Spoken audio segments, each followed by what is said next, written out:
अमावस्या के दिन सारे पितृदोष समाप्त हो जाएगा, सारा पितृदोष समाप्त। आपको कोई ब्राह्मण देवता ने कहा कि आपके यहाँ पितृदोष है, तो आपको घबराना नहीं है कि महाराज जी मुझे क्या करना पड़ेगा। पितृदोष है, एक चावल का दाना घर में से लीजिए, हथेली पर रखिए, पानी का जो मटका होता है, हंडा होता है, पानी का जो मटका है, हंडा है, जहां पर रसोई घर में तुम पानी रखते हो, उस हंडे के पास में, मटके के पास में उस चावल के दाने को लेकर जाइए, अपने पितरों का स्मरण कर स्वधा स्वधा स्वधा स्वधा स्वधा 5 बार बोलकर शंकर भगवान के शिवलिंग पर, तुम्हारे घर में शिवलिंग हो तो घर में, और अगर मंदिर में शिवलिंग हो तो मंदिर में, उस चावल के दाने को चढ़ा दीजिए। कैसा भी पितृदोष होगा समाप्त हो।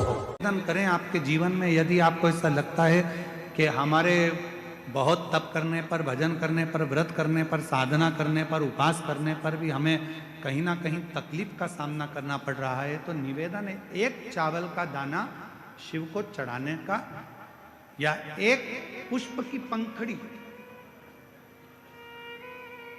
और बन सके आपकी जिंदगी में अगर आप बना सकते हो और कर सकते हो, तो मालूम पड़े अगर एक चावल का दाना नहीं चढ़ा सकते, जल नहीं चढ़ा सकते, तो एक शमी का पत्र भी अगर आप शिव को समर्पित कर रहे हो तो शिव उसको स्वीकार करो। जिनके यहाँ पितृदोष होता है, काल सर्प दोष होता है, वास्तु दोष होता है, उनको ज़्यादा कुछ नहीं करना होना। महाराज एक बेल का फल लीजिए। क्या लेना है? बेल का फल, बेलपत्री का जो फल होता है उसको ले लो, उसके अंदर का जो गुर्दा होता है, अंदर का जो भाग होता है, उसको निकाल लीजिए, और उस बेल के फल में आटा सेक कर, उसमें शक्कर मिलाकर उसको उसके अंदर भर लीजिए।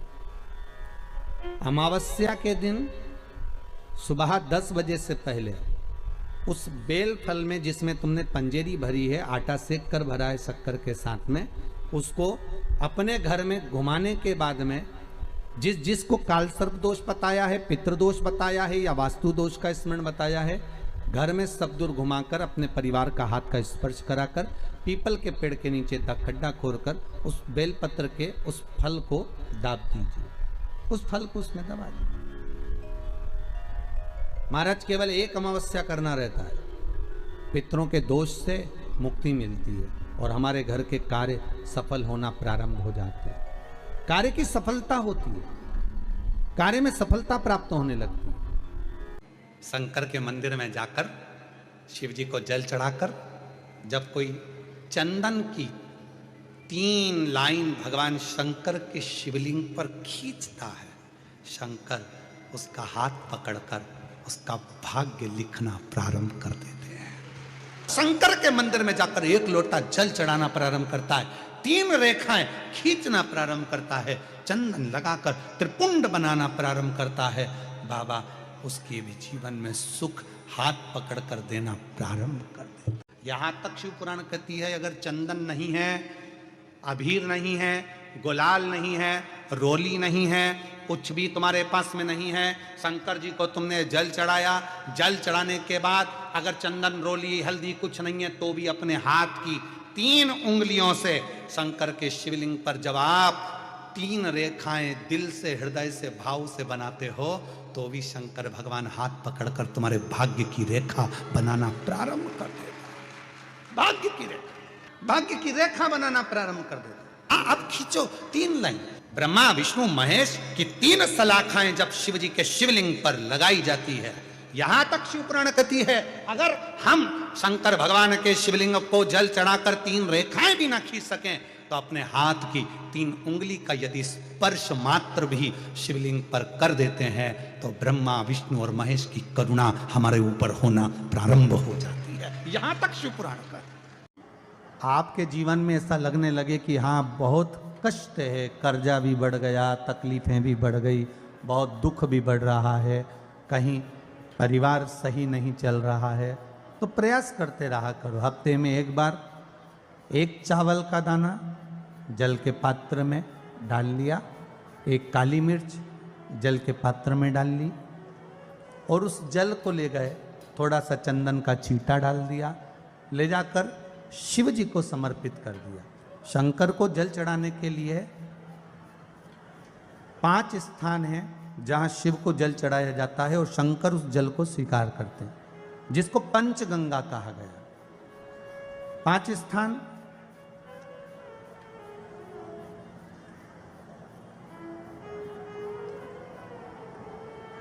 अच्छे से समझ लीजिएगा, जब भी शिव मंदिर में जाएं तो ये 5 स्थान शिव को जल चढ़ाने के लिए ये रखा है। शिवलिंग, गोल जलाधारी, ये चरण जहाँ से पानी नीचे की ओर जाता है। शंकर भगवान के 13 बच्चे हैं, 13 की 13 बच्चे, शिव जी का संपूर्ण परिवार, 33 कोटि देवता, 64 योगनियाँ, सब शिवलिंग के आसपास में। आप शंकर जी के मंदिर में जाकर ये कभी ना विचार करना कि पार्वती जी को ढूंढना पड़ेगा या गणेश जी को ढूंढना पड़ेगा या कार्तिकेय जी को ढूंढना पड़ेगा या भैरव को ढूंढना पड़ेगा। हमें शंकर के मंदिर में जाकर किसी देवता को ढूंढने की जरूरत नहीं है। जहां शंकर भगवान का शिवलिंग रखा हुआ है वो माता जी का हस्तकमल है, माता पार्वती जी का स्थान है। जहां शिवलिंग रखा है वो शंकर भगवान है। जहां जलाधारी है उस जलाधारी के पास में जहां पानी बहता है बीच में अशोक सुंदरी का स्थान है। जहां से पानी बह रहा है उसका राइट भाग वहां गणेश जी का स्थान है, लेफ्ट भाग कार्तिकेय जी का स्थान है। शंकर भगवान के ऊपर जो जल गिर रहा है वो शंकर भगवान की 5 लड़कियां जया, विषहरा, शामली बारी, दौतली, देव, ये शंकर जी की 5 बेटियां ऊपर हैं। जहां से पानी बहकर उस निकासी से, जहां नाली बनी रहती है, पानी जहां से निकलकर बाहर मंदिर के जा रहा है वो 33 कोटि देवताओं का स्थान है। इसलिए सारे मंदिरों की परिक्रमा हो सकती है पर शंकर जी के मंदिर की परिक्रमा नहीं करते, क्योंकि वो जल जो जा रहा है वो 33 कोटि देवताओं का स्थान है, उसको हम लांघ नहीं सकते। वो स्थान जल चढ़ाते समय आप इसका स्मरण रखें। पानी का जब पात्र लेकर जाते हैं मंदिर के अंदर, सबसे पहले शिव जी का जो जलाधारी है उसमें राइट भाग पर अपनी मनोकामना कर कर जल चढ़ाएं, फिर लेफ्ट भाग में चढ़ाएं रोग मुक्ति के लिए। अशोक सुंदरी की जगह पर चढ़ाएं, ये तीसरा स्थान। चौथा स्थान माता पार्वती जी का जो कटी भाग है जहां पर शिवलिंग रखा हुआ है उस भाग पर जल चढ़ाएं, चौथा भाग। 5वां भाग शंकर जी के ऊपर चढ़ाएं। ये 5 जगह पर जल क्रम वाइज चढ़ाएं। आप लोग जाते हो डायरेक्ट जाकर शंकर जी पे जल उंडेल करा जाते हो, सीधे गए और शिव जी पे जाकर आपने जल चढ़ा दिया। हमारे यहाँ शास्त्र कहता है जैसे अपन देवताओं की पूजन करते हैं तो पंडित जी सबसे पहले पूजन किसकी कराते हैं? जम के बोलो जरा, गणेश जी की। गणेश जी के बाद पूजन कराते कराते कराते कराते कराते कराते आगे के सारे देवता कराते कराते कराते कराते फिर इन पर पहुंचते हैं। आप डायरेक्ट मूल पूजन कराते कराते कराते कराते कराते कराते आगे के सारे देवता कराते कराते कराते कराते फिर मूल पूजन पर पहुंचते हैं। आप डायरेक्ट मूल पूजन पे पहुंच जाते हो। और सरल भाषा में समझ लो, जितनी सरल भाषा में समझोगे ना उतना अपने जीवन में उतर जाएगा। इस छत के ऊपर आपको चढ़ना है, निशानी रखी है,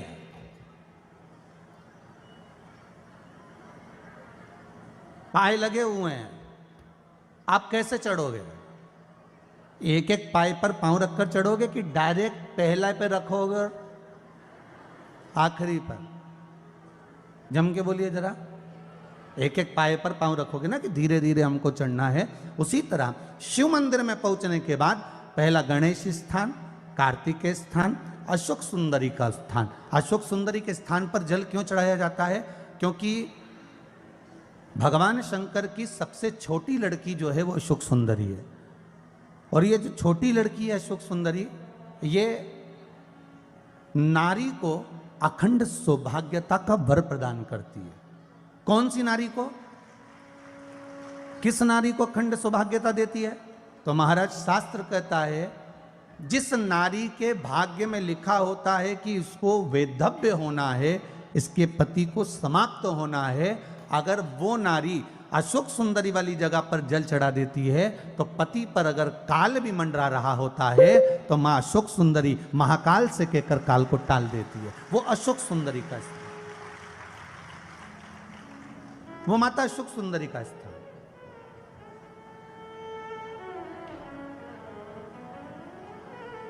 जल चढ़ाने का एक नियम है। यहां जल चढ़ाया, फिर कार्तिकेय बाबा को चढ़ाया, फिर अशोक सुंदरी को चढ़ाया, फिर कटी भाग पर। ये कटी भाग बड़ा विशेष भाग है महाराज, बहुत बहुत ध्यान दीजिएगा। जिस पति और पत्नी में विवाद होकर अदालत तक बात पहुंच गई हो और तलाक तक की नौबत आ रही हो, महाराज उनको जोड़ने के लिए ये कटी भाग मूल होता है। कौन सा कटी भाग? जहां पर शिवलिंग रखा है, जहां शिवलिंग रखा है ये कटी भाग मूल होता है। कहते हैं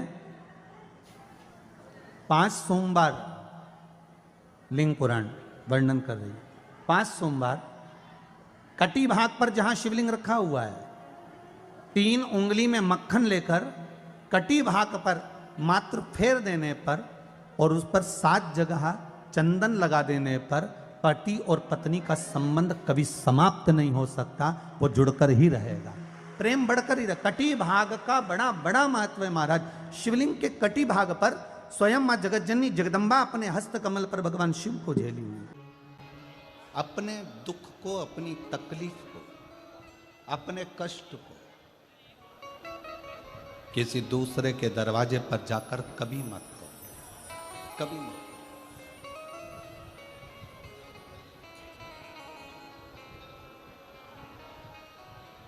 अपने दुख को, अपनी तकलीफ को शिव जी के मंदिर में जब एक लोटा जल चढ़ाने के लिए जाओ, जब शिवालय में एक लोटा जल लेकर जाओ, जल चढ़ाते समय पंचाक्षर षडाक्षर मंत्र का जाप, श्री शिवाय नमस्तुभ्यम का जाप करो। और जब शिवलिंग जलाधारी ये चरण जहाँ से पानी बहकर नीचे गिरता है, वहाँ अपने हाथ को लगाकर अपने दुख को, अपनी तकलीफ को शंकर के उस अशोक सुंदरी गणेश कार्तिकेय के स्थान का स्पर्श करते हुए बाबा से जरूर कहो कि जैसे ये तुम्हारी बेटी है उसी तरह मैं तुम्हारी बेटी हूँ, जैसे तुम्हारे ये बेटे हैं वैसे मैं तुम्हारा बेटा हूँ। इनके दुख को आपने मिटाया था, मुझे भी अपनी बेटी मानकर मेरे दुख को मिटा दीजिए, मेरे दुख को समाप्त कर। किसी से मत कहो पर शिव से कहो, शंकर से।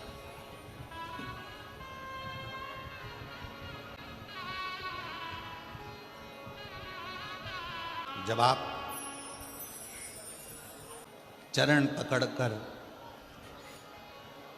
अशोक सुंदरी की जगह पर अपने हाथ का स्पर्श कर कर, गणेश कार्तिकेय के स्थान का स्पर्श कर कर शिव से कहोगे तो शंकर अपनी औलाद आपको बनाएंगे और अपनी पुत्री समझकर आपका दुख जरूर मिटाएंगे। धर्म पत्नी से संतान नहीं, औलाद नहीं, बड़े दुखी है, बड़े दुखी।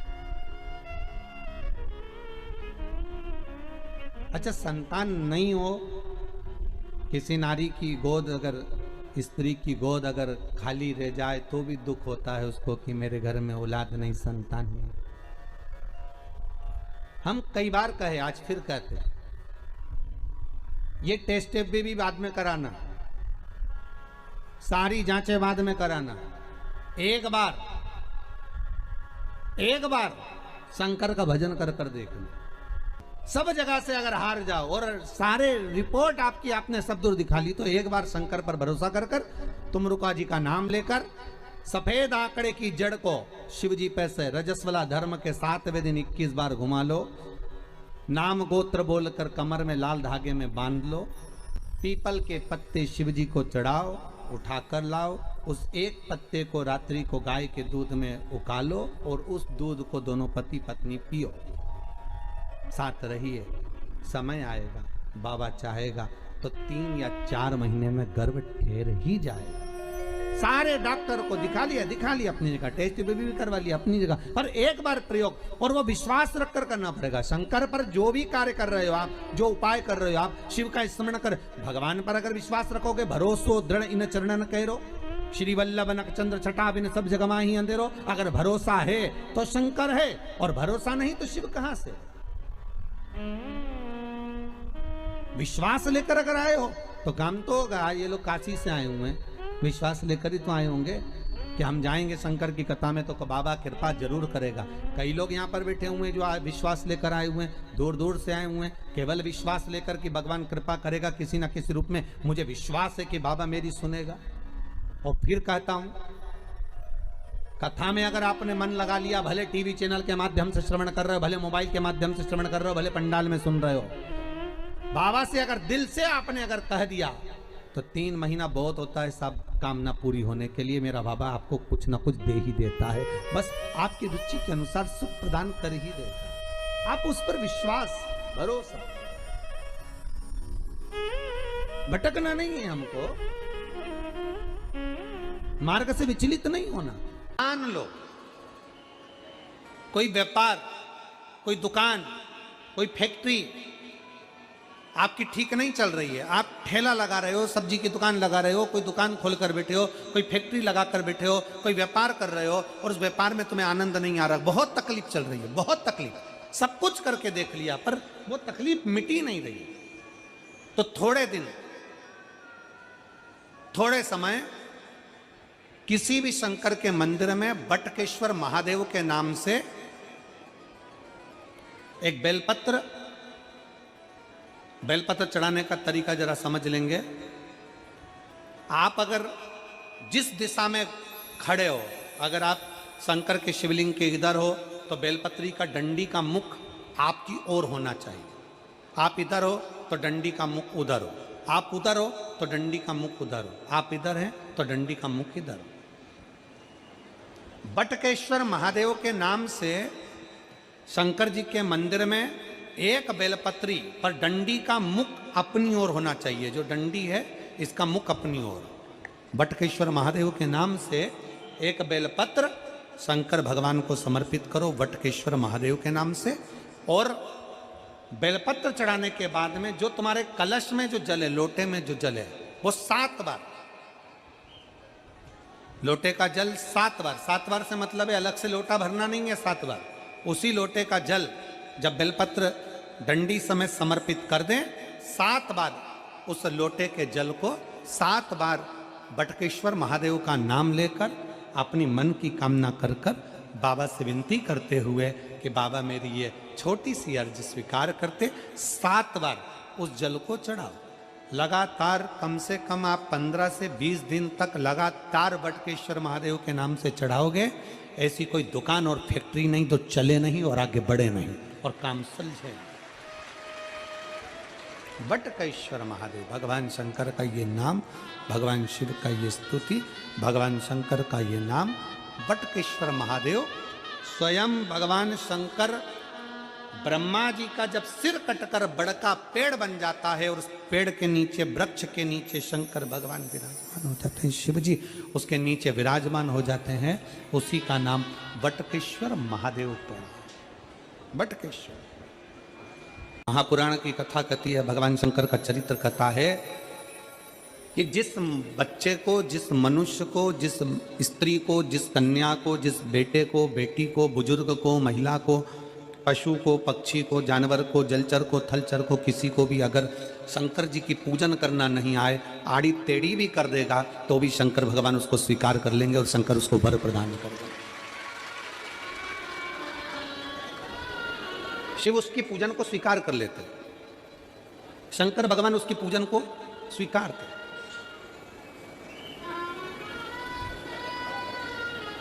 कोई दुनिया में आकर तुमसे कह देना कि मैं बहुत बड़ा, मैं इतना विद्वान हूं कि मैं भगवान की पूजन सबसे अच्छी करता हूं।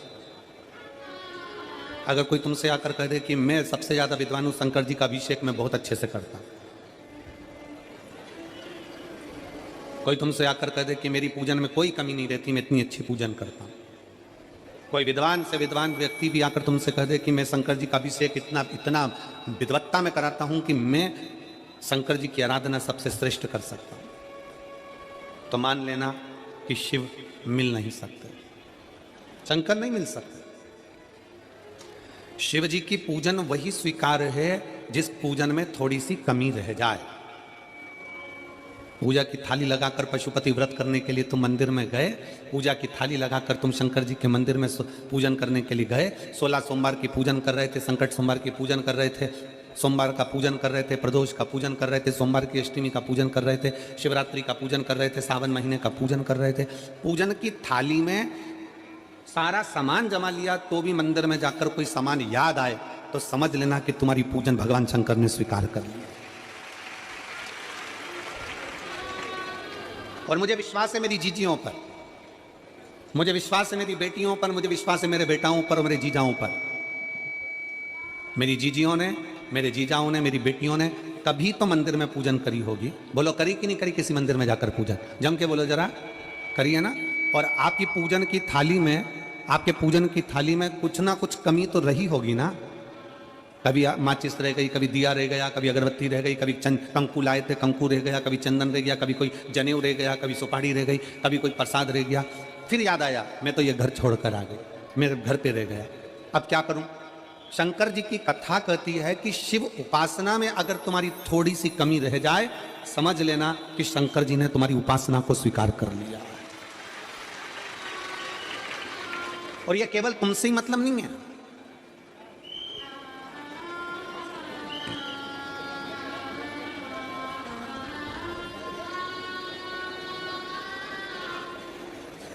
केवल आपसे मतलब नहीं है कि आप ही आपकी पूजन में ही उपासना में कमी रह जाए।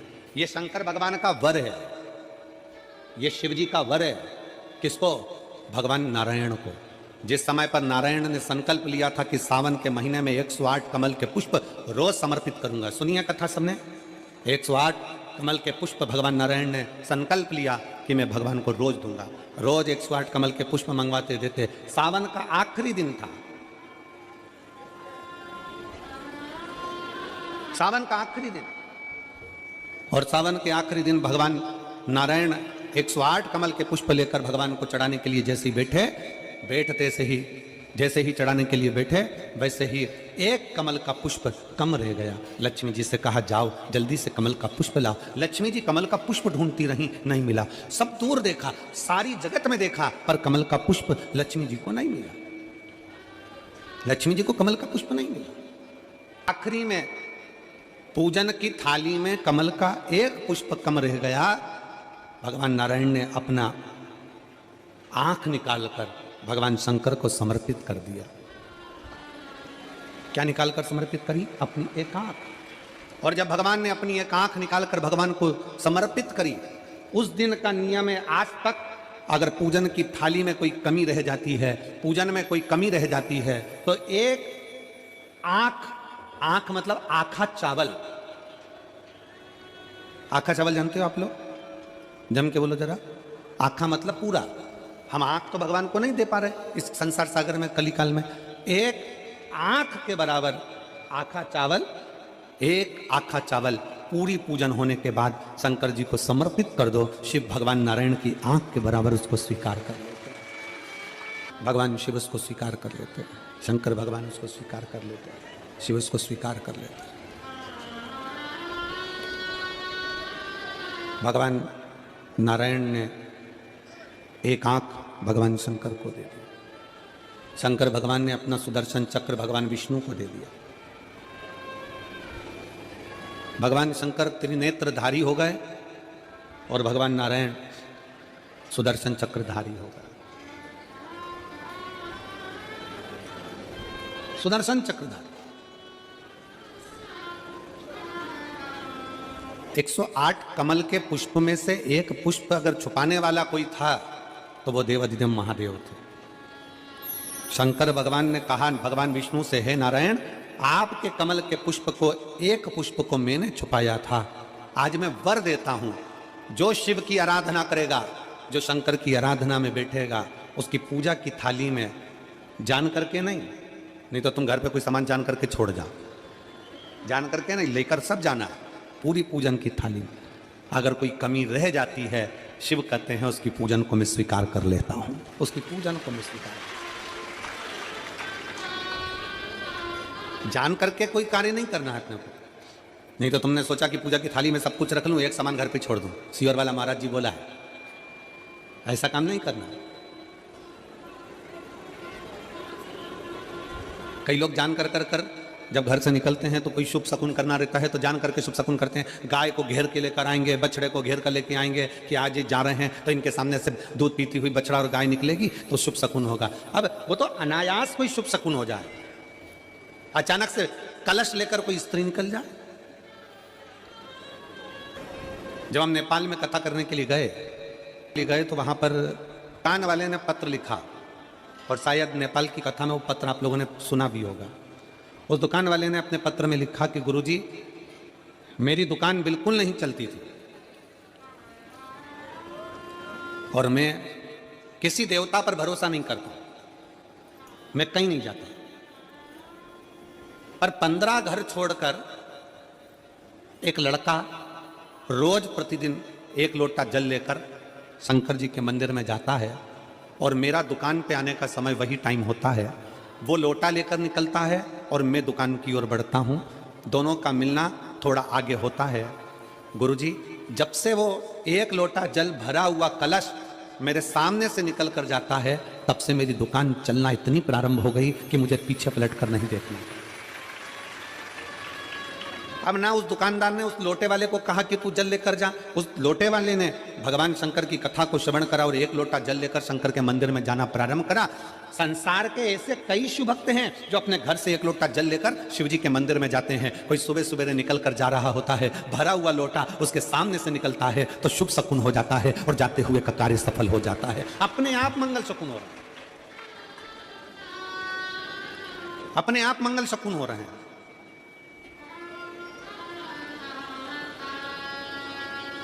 ना जाने कितनों के कार्य अपने आप हो रहे हैं और कर का हो जाता है और शिव उसको स्वीकार कर लेते हैं। लंबी बाती का प्रमाण अलग होता है। लंबी बाती क्यों लगाई जाती है? भगवान के मंदिर में दीप में, देवियों की पूजन में, लक्ष्मी की वृद्धि के लिए। कौन से देवता के यहाँ लंबी बत्ती लगती है और कौन से देवता के यहाँ गोल बत्ती लगती है, उसका भी प्रमाण वर्णन। किसी देवी की पूजन करो तो लंबी बत्ती आती है, कुल देवता की पूजन करो तो लंबी बत्ती आती है। किसी मंदिर में किसी देवता को लगाने जाओ तो गोल बत्ती लगती है, उसका भी प्रमाण है। लंबी बत्ती जहां लगाई है, अगर लक्ष्मी के सामने लगाई है तो लक्ष्मी की लंबाई बढ़ती है, लक्ष्मी की वृद्धि बढ़ती है। अगर कुल देवता के नाम की लगाई है तो वंश की वृद्धि होती है। इसलिए हमारे यहाँ अमावस्या पूनम को जो पाटे वाटे भराते हैं उसमें गोल बत्ती नहीं लंबी लगाई जाती है, जिससे हमारा वंश बढ़े। नवरात्रि में देवी जी की जो बाती लगाई जाती है वो लंबी लगाई जाती है, गोल नहीं। क्यों? क्योंकि जिससे माँ हम पर कृपा बना कर रखे, हमारा वंश खूब बढ़े, हमारे यहाँ लक्ष्मी की वृद्धि हो। स्थिर बाती, गोल बाती लगाई जाती है ब्रह्मा के मंदिर में, इंद्र के मंदिर में, देवता के मंदिर में। तुलसी के सम्मुख में लंबी बाती नहीं लगती, तुलसी के सम्मुख में गोल बाती लगाई जाती है महाराज, जिससे स्थिरता का भाव केंद्रित हो। स्थिरता का भाव।